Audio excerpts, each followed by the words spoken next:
Good morning friends, concept nursing classes में आपका स्वागत है। मैं पुष्पेंद्र सिंह मीणा आज आपको एक इम्पोर्टेंट टॉपिक के बारे में पढ़ाऊंगा जो है कि सीपीआर के रिलेटेड बहुत सारे क्वेश्चंस आते रहते हैं और एम्स में, खासकर दिल्ली एम्स, तो इसमें से क्वेश्चन हर बार पूछता है। तो हम बात करते हैं सीपीआर की। सीपीआर को बोलते हैं कार्डियो पल्मोनरी रिससिटेशन।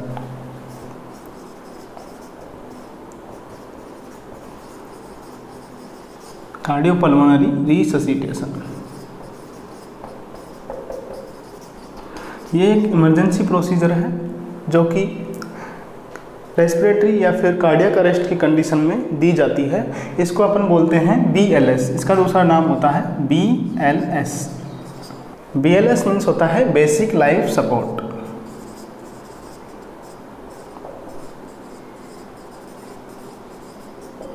सीपीआर का ही दूसरा नाम है BLS।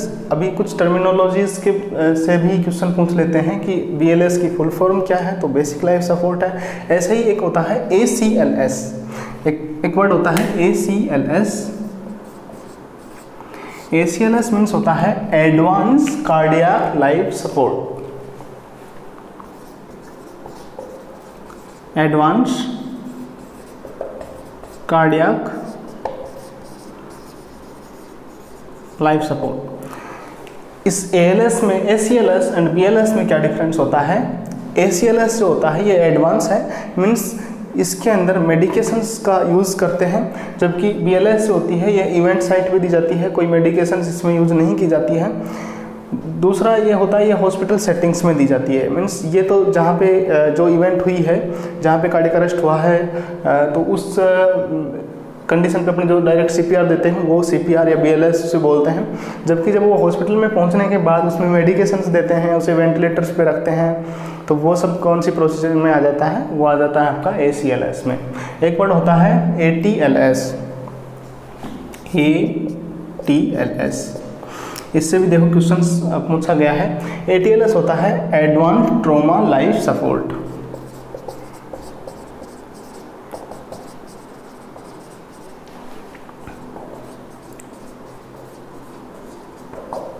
इसके अंदर से अभी रिसेंटली दिल्ली एम्स ने एक क्वेश्चन पूछा था कि ATLS के अंदर जब प्राइमरी असेसमेंट करते हैं तो उसमें ABCDE सीक्वेंस होती है, तो उसमें D का मतलब क्या होता है? तो देखिए ये ATLS जो है इसके अंदर ये कहाँ पे दिया जाएगा? ये भी एडवांस स्टेज है, यानी कि कहाँ पे? हॉस्पिटल सेटिंग्स में ये किया जाता है। तो यहाँ पे देखिए आप इसमें प्राइमरी असेसमेंट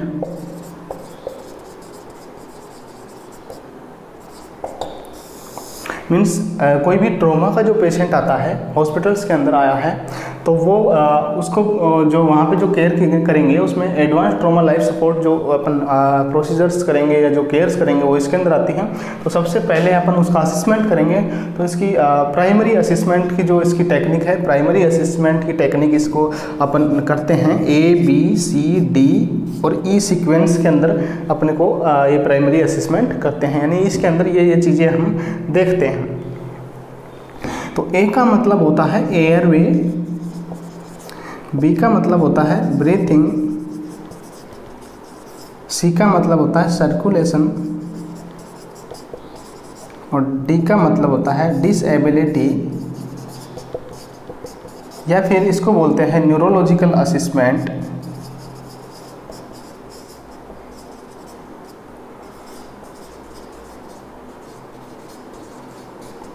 क्योंकि डिसेबिलिटीज़ का पता कैसे चलेगा? हम न्यूरोलॉजिकल असेसमेंट उसमें करेंगे तो हमें पता चलेगा कि कौन सा पार्ट्स में डैमेज है या डिसेबिलिटी इसमें है।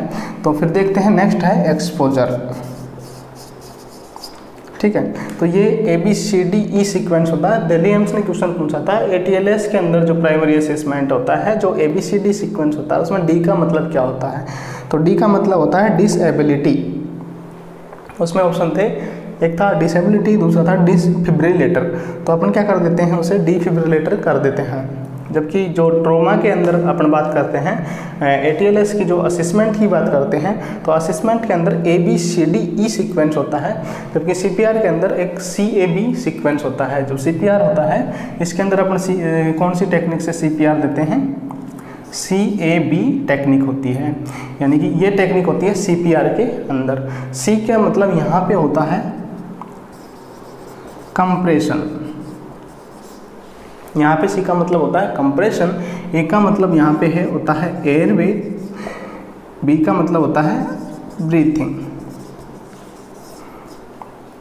ठीक है, एयरवे मतलब हो गया एयरवे पेटेंट है या नहीं है, मीन्स एयरवे के अंदर कोई ऑब्स्ट्रक्शन तो नहीं है। टंग से कई बार ऑब्स्ट्रक्शन आ जाता है, ये भी क्वेश्चन डायग्राम का क्वेश्चन आया था विद्यालय में। टंग से उसमें टंग प्रोट्रूजन था और पूछा था कि ऑब्स्ट्रक्शन किस से हो रहा है, तो सीधा है आप डायग्राम देख के उसमें बता दोगे कि किससे ऑब्स्ट्रक्शन हो रहा है, टंग से ऑब्स्ट्रक्शन इसमें हो रहा है।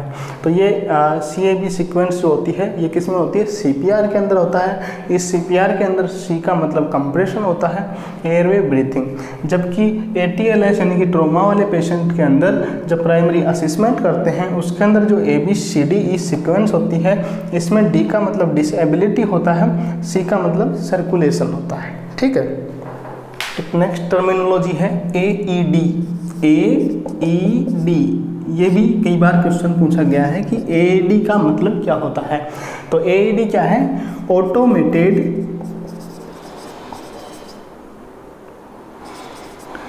External defibrillator. Automated external defibrillator है। ये क्या होती है, एक मशीन होती है जो क्या करती है, ये ऑटोमेटिकली अपने उसको जैसे ही कनेक्ट कर देते हैं पेशेंट से तो क्या होता है, ये बोलती है कि AED इज़ रेडी। फिर AED असेस कर रही है पेशेंट को तो बोलती है ऑल क्लियर, दूर रहना है।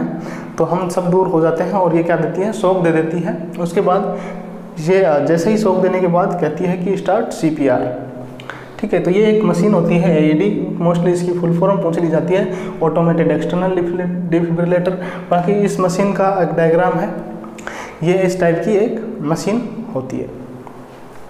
अब बात करेंगे अपन CPR के बारे में डिटेल से। तो CPR जो होता है इसके अंदर देखिए प्रायोरिटी एक्शन क्या होंगे, प्रायोरिटी एक्शंस के क्वेश्चन इसमें पूछे जाते हैं। तो क्या प्रायोरिटी होगी, सबसे पहले जैसे कोई अनकॉन्शियस पेशेंट या फिर कोई पेशेंट रोड साइड एक्सीडेंट का पड़ा हुआ है तो हमें क्या करना है, तो हम क्या करना है, सबसे पहले होता है सीन सेफ्टी।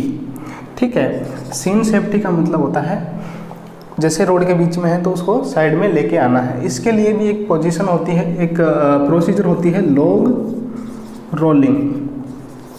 लॉग रोलिंग का मतलब क्या होता है, जैसे ही कोई सस्पेक्टेड पेशेंट है किसका कि उसके अंदर स्पाइनल इंजरी हो सकती है, मानो कोई ऊपर से गिर गया, छत से गिर गया है, पेड़ से गिर गया, तो उसमें क्या हो सकता है स्पाइनल इंजरी होने के चांस होते हैं। तो उसको अपन मूव करवाएंगे तो लॉग रोलिंग के थ्रू उसे मूव करवाते हैं, यानी कि ऐसे नहीं उठाते, यानी कि उसकी गर्दन को और जो उसका जो बैक बोन है पूरा, यानी कि उसको क्या करना रहता है, बिल्कुल स्ट्रेट करके रखते हैं, यानी उसको हिलाते डुलाते नहीं हैं, क्योंकि उससे अपन क्या कर सकते हैं, उसमें ज़्यादा इंजरी कर सकते हैं। यदि अपने उसकी गर्दन को नहीं पकड़ा, गर्दन लटक गई पीछे की साइड, तो उससे क्या हो सकता है, उसमें ज़्यादा इंजरी हो सकती है। उसके बाद अपन करेंगे check response. Check response, scene safety हो गया, उसके बाद क्या करेंगे, चेक रेस्पॉन्स। रेस्पॉन्स कैसे चेक करेंगे, यहाँ पर चेक रेस्पॉन्स, यहाँ पर उसका क्या करेंगे, लेवल ऑफ मीन्स वो कॉन्शियस है या unconscious, check the unconsciousness. Response check कैसे करेंगे, आर यू ओके, उससे बोलेंगे क्या आप ठीक हैं, अपन उसको पकड़ के बोलेंगे क्या आप ठीक हैं, आर यू ओके। उसका जो भी रेस्पॉन्स रहेगा या नहीं रहेगा उसके बाद में अपन नेक्स्ट डिसाइड करेंगे क्या करना है। जैसे उसने यहाँ पे उसका रेस्पॉन्स क्या रहा, यस, तो CPR वगैरह की कोई ज़रूरत नहीं है, डायरेक्ट एम्बुलेंस को बुला के उसको जो प्राइमरी ट्रीटमेंट है वो दिलवाना है। यदि उसने कहा, कुछ नहीं कहा, मानो कोई रेस्पॉन्स ही नहीं आ रहा, तो मीन्स उससे क्या है, अपने को पता चल रहा है कि पेशेंट क्या है, अनकॉन्शियस है। अनकॉन्शियस है। और जब अनकॉन्शियस पेशेंट है तो इसका मतलब क्या है, अपन क्या करेंगे next, check pulse, check pulse. अब देखिए पल्स चेक करने के लिए भी साइट होती हैं, मोस्टली 9 साइट्स अपने होती हैं जो मेन साइट्स हैं जो पल्स चेक कर सकते हैं जहाँ से। तो सबसे पहले बात की जाए तो एक तो होती है जो होती है टेम्पोरल से करते हैं। इसके बाद है कैरोटिड जो यहाँ पे नेक की साइड में होती है। दूसरा है ब्रेकियल से ये यहाँ पे की जाती है, ब्रेकियल आर्टरी से की जाती है। रेडियल होती है, फीमोरल होती है जो कि ग्रोइन रीजन में होती है, और डोर्सलेस पेडिस होती है जो कि फुट के ऊपर की साइड में होती है। पोस्टीरियर टिबियल होती है, एक होती है पोप्लेटियल आर्टरी से किया जाता है। पोप्लेटियल से जो होता है वो कहाँ होती है, अपने नी के पीछे की साइड में होता है। एक डायरेक्ट भी अपन पल्स चेक करते हैं तो डायरेक्ट कहाँ से करते हैं, एपिकल पल्स जो करते हैं डायरेक्ट स्टेथोस्कोप से 4th इंटरकोस्टल स्पेस पे लेफ्ट साइड। अब देखिए पल्स चेक किया, पल्स चेक को हम करते हैं 10 सेकंड से कम, यानी कि लेस देन 10 सेकंड। 10 सेकंड से ज़्यादा का उसमें टाइम नहीं लगना चाहिए। इसके साथ साथ आप एक और चीज़ याद रखो कि 10 सेकंड से कम का एक और क्वेश्चन आता है, वो आता है सक्शन का। किसका, सक्शन। जब अपन सक्शन करते हैं तो सक्शनिंग जब करते हैं वो भी क्या होना चाहिए, 10 सेकंड से ज़्यादा नहीं करना चाहिए। ठीक है, ये भी एक क्वेश्चन आता है। ठीक है, सक्शन भी करना है वो लेस देन 10 सेकेंड।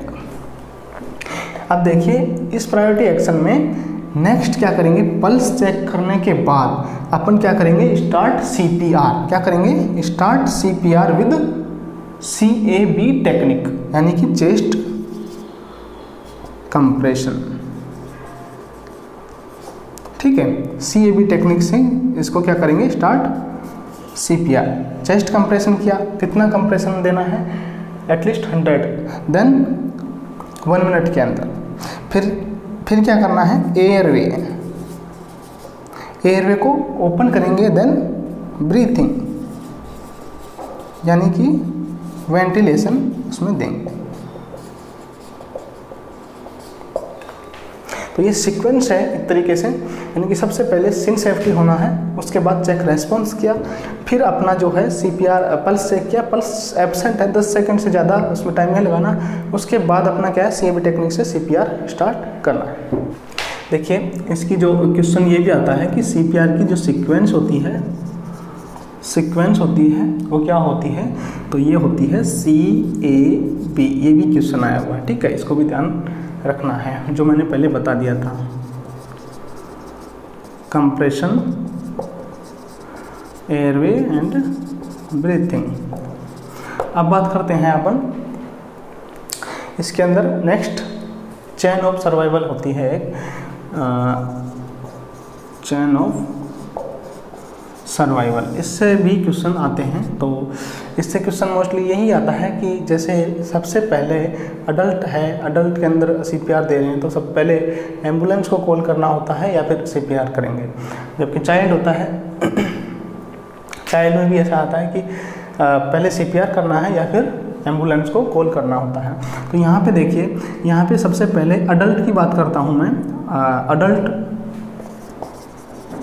अडल्ट में A आता है, A फॉर अडल्ट और A फॉर एम्बुलेंस। ये याद करने के लिए बता रहा हूँ, यानी कि क्या करना है, उसको पहले कॉल करना होता है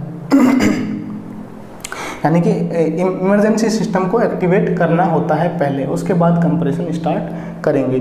जबकि चाइल्ड में देखिए, चाइल्ड में क्या आता है, C फॉर CPR। ये याद करने के लिए मैंने बताया है। अडल्ट है, A आता है, यानी एम्बुलेंस को कॉल करना होता है पहले, फिर CPR, फिर कंप्रेशन स्टार्ट करेंगे। CPR के स्टेप नीचे करेंगे CAB टेक्निक से। ठीक है, तो कंप्रेशन। बल्कि चाइल्ड में क्या करना है, पहले CPR देना है, उसके बाद कॉल करना है। तो जो ये चेन ऑफ सर्वाइवल है, इसमें ये पॉइंट्स आते हैं। ये अडल्ट के लिए बता रहा हूँ मैं आपको, अडल्ट में करना है। अडल्ट में जो होता है, पहला पॉइंट असेस करेंगे पेशेंट को, assess patient and activate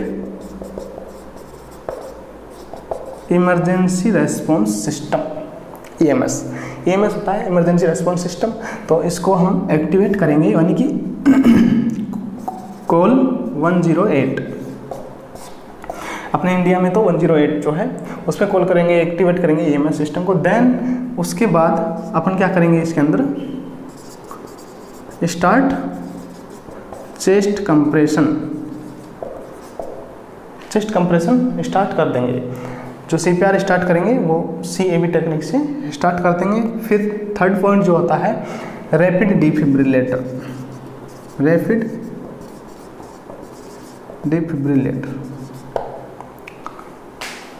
start chest compression, यानी कि CPR इसमें स्टार्ट कर देंगे जो कि CAB टेक्निक से होगा। उसके बाद इसमें आ जाएगा एयरवे, देन ब्रीथिंग, ये आपका क्या हो गया, पूरा CPR हो गया। इसके बाद रैपिड डिफिब्रिलेटर उसमें यूज करेंगे। उसके बाद में जो होगा वो होगा effective ACLS, advance cardiac life support. उसके बाद वो हॉस्पिटल में जाएगा तो वहाँ पे क्या करेंगे, एडवांस कार्डियक लाइफ सपोर्ट जो मेडिकेशंस वगैरह देंगे वो इफेक्टिव मेथड्स में उसे देंगे। नेक्स्ट होता है post cardiac arrest care, post cardiac arrest care, ठीक है। तो ये हो गया आपका चेन ऑफ सर्वाइवल। ये अडल्ट के लिए मैंने बता दिया। जब भी ये चाइल्ड के अंदर पूछा जाएगा, मानो चाइल्ड में पूछा है, तो चाइल्ड के अंदर क्या करेंगे, assess the patient and start CPR with CAB technique.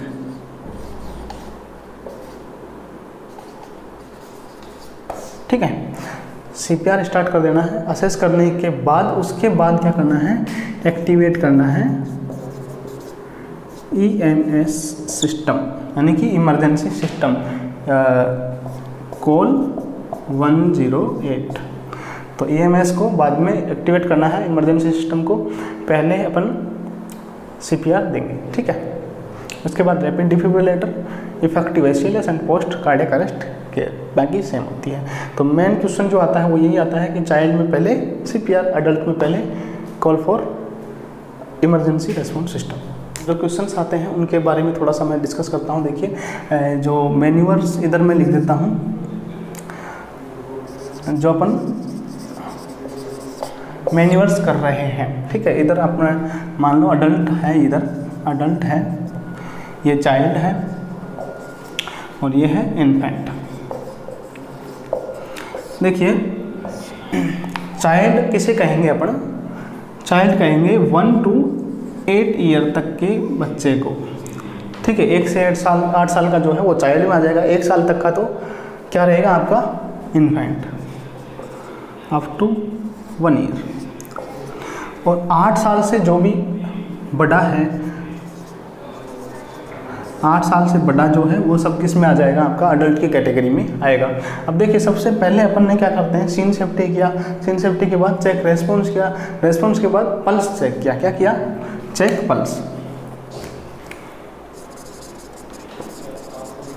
अब देखिए पल्स जो चेक की जाती है वो मैंने 9 साइट्स मोस्टली बताई थी जो चेक की जाती है वहाँ से। लेकिन क्वेश्चन ये आता है कि अडल्ट में कहाँ से चेक की जाती है पल्स, तो अडल्ट में कौन सी पल्स चेक करेंगे अपन CPR के दौरान, कैरोटिड पल्स। कौन सी करेंगे, कैरोटिड आर्टरी से अपन पल्स चेक करेंगे। जबकि चाइल्ड में कहाँ से करेंगे, चाइल्ड में करेंगे फीमोरल आर्टरी से, ठीक है। चाइल्ड में करेंगे अपन फीमोरल आर्टरी से। और इन्फेंट के अंदर किससे करेंगे, ब्रेकियल आर्टरी, ठीक है, या फिर फीमोरल। इन्फेंट के अंदर ब्रेकियल क्वेश्चन आता है तो उसका आंसर यही आता है, ब्रेकियल।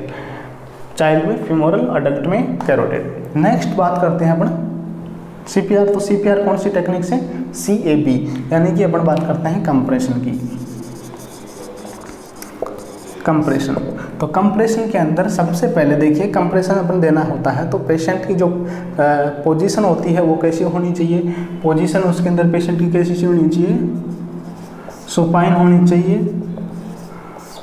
हार्ड यानी कि फिर्म सरफेस, फिर्म मतलब होता है हार्ड, तो फिर्म सरफेस एंड फ्लैट सरफेस होनी चाहिए। कैसी होनी चाहिए, फ्लैट एंड फिर्म सरफेस, यानी कोई एयर मैटर्स पे यदि पेशेंट है तो एयर मैटर्स को निकाल के फिर CPR अपने को देना होता है, ताकि इफेक्टिव CPR दिया जाता है। नेक्स्ट है कंप्रेशन। कंप्रेशन के लिए देखिए, कंप्रेशन के लिए सबसे पहले अपन देखते हैं कि कहाँ पे हम प्लेस करेंगे हैंड, और हैंड से देंगे, थंब से देंगे, फिंगर से देंगे, तो ये भी क्वेश्चन आता है।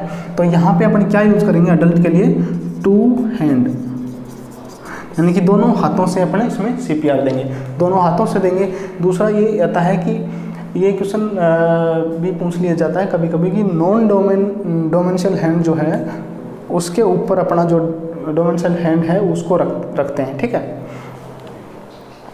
नेक्स्ट इसके अंदर चाइल्ड में जो होता है इसमें भी 2 हैंड या फिर 1 हैंड यूज किया जाता है, 2 हैंड और 1 हैंड।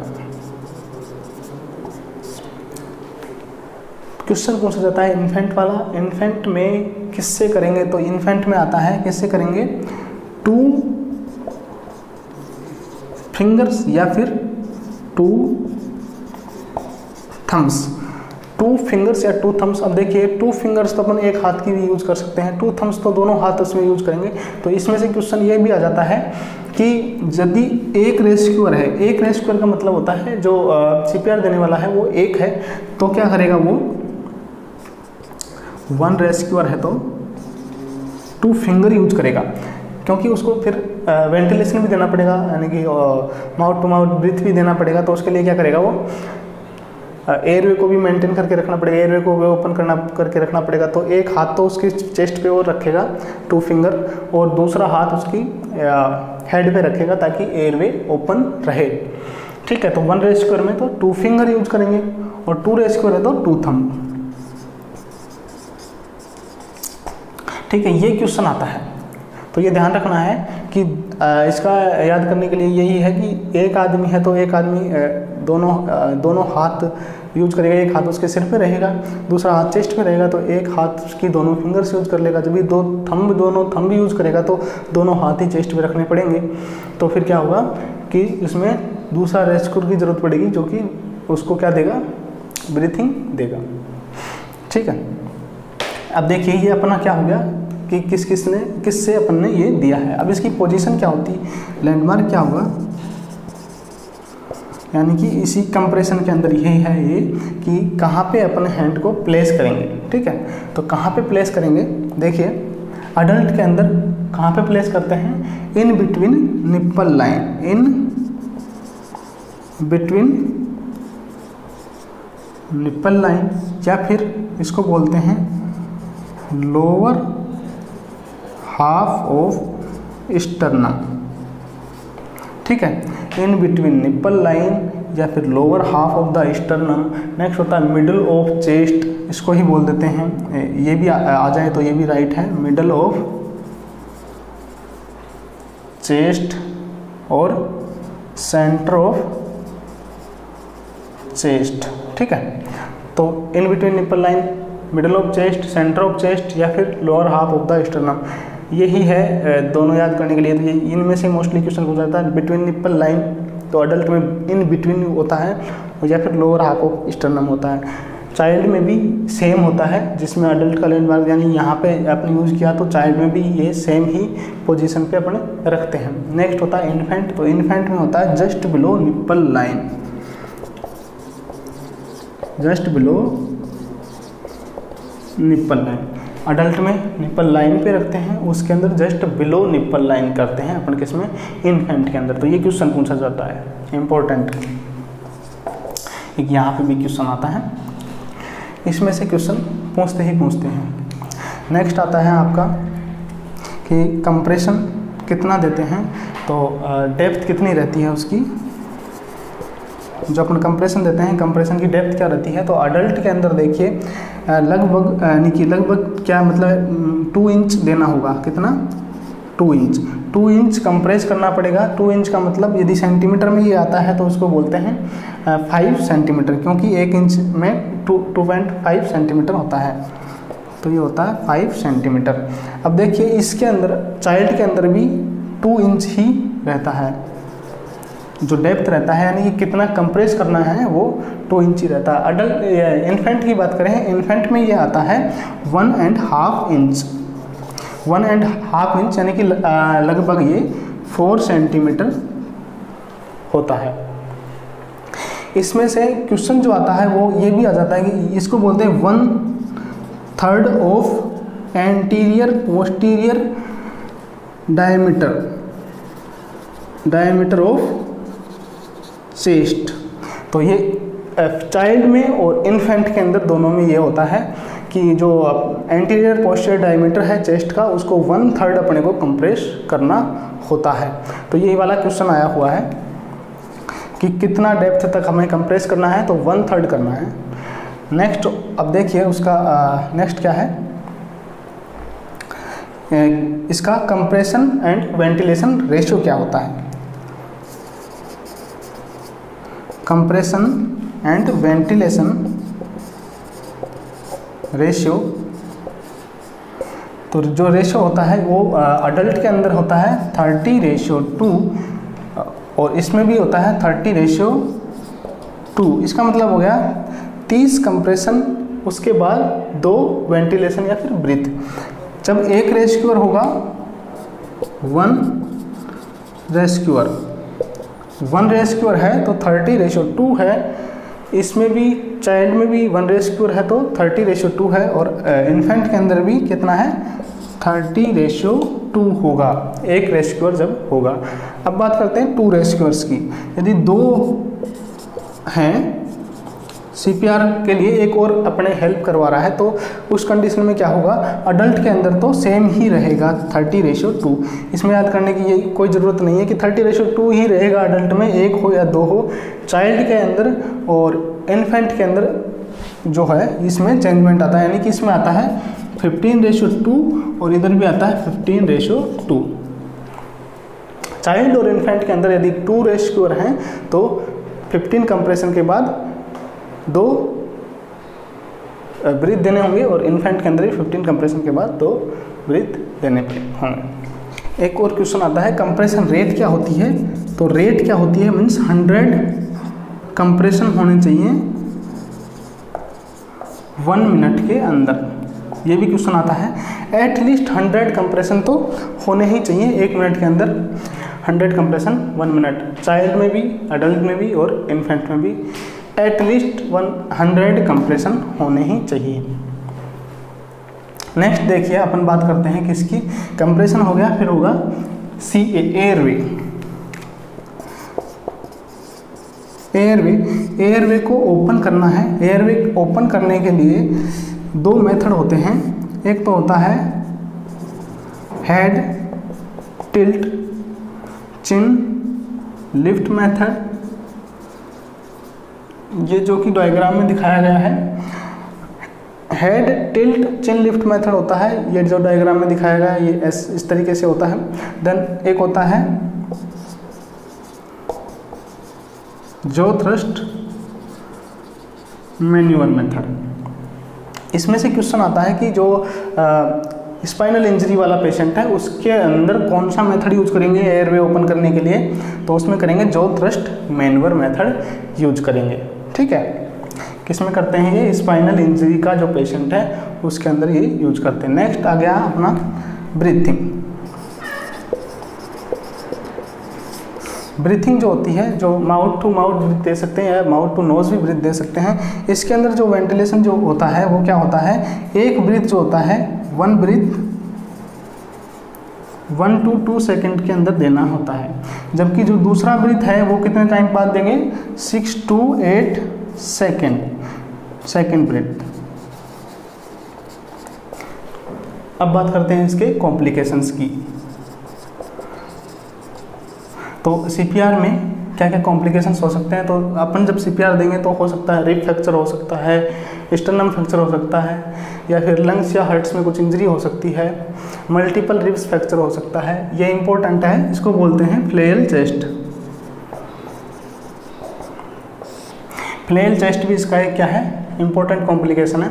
इसके अंदर इसको किसे बोलते हैं फ्लेयल चेस्ट, मल्टीपल रिब फ्रैक्चर जो होता है उसको बोलते हैं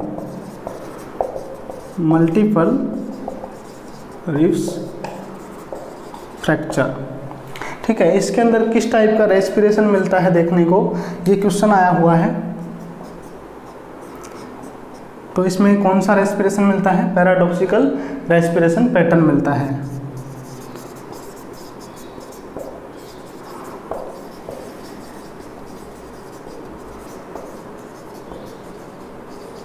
अब इसी के साथ साथ आप इससे कुछ और पैटर्न्स हैं इसी टाइप के, वो भी आते हैं, जैसे कि कुस्मोल रेस्पिरेशन पैटर्न किस में मिलता है,